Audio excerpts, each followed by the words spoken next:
আজ ব্লগটা বিকাল থেকেই শুরু করছি। দুপুরে খেতে বসে মেয়ে বলল, মা চলো না কোথা থেকে ঘুরে আসি। আমি বললাম, কোথায় যাব? বলে, চলো না, অনেক দিন হয়ে গেছে কোথাও বেরোইনি, ঘরের মধ্যে একদম থাকতে ভালো লাগছে না। কারণ মেয়ের 12 ক্লাস পরীক্ষা চলছিল, মোটামুটি হয়ে গেছে সব পরীক্ষা, একটা পরীক্ষা শুধু বাকি। মেয়ে বলল, চলো মা কোথাও থেকে ঘুরে আসি। তো ভাবলাম ঠিক আছে, চল ঘুরে আসি। যেমন ভাবা তেমনি কাজ, স্কুটির চাবিটা উঠিয়ে মা আর মেয়ে বেরিয়ে পড়লাম। কোথায় যাচ্ছি কিছুই জানি না।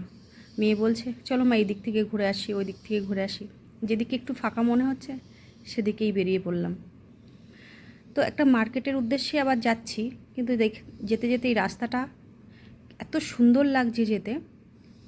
চারিদিকে গাছগুলো, ছাওয়া আছে, প্রচণ্ড হাওয়া দিচ্ছে বাইরে এবং খুব ঠান্ডা।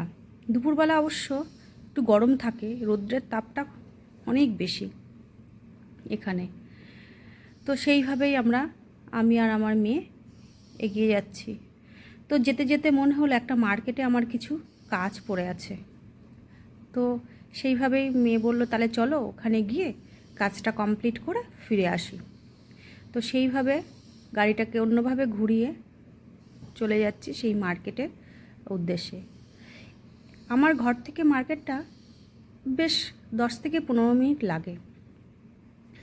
তো রাস্তাটা যেহেতু ফাঁকা ছিল, দেখতে কত সুন্দর লাগছে দেখুন, চারপাশটা দারুণ লাগছে, সবুজে ঘেরা, খুব সুন্দর লাগছে। এমনিতেই খুব ভালো লাগে এই জায়গাটা।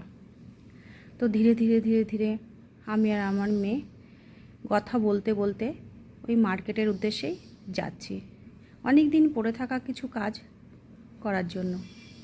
তো মার্কেটের প্রায় কাছাকাছি আমরা এসে প্রায় পৌঁছে গেছি। এই যে এসে পৌঁছে গেছি মার্কেটে।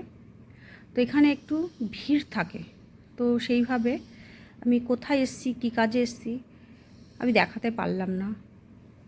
আশা করি এর পরবর্তীতে আমি এই মার্কেটটাকে সম্বন্ধে অনেক কিছু জানাতে পারবো। তো আমি আমার গন্তব্যের খুব কাছাকাছি চলে এসেছি। তো দেখা হবে আবার আগামী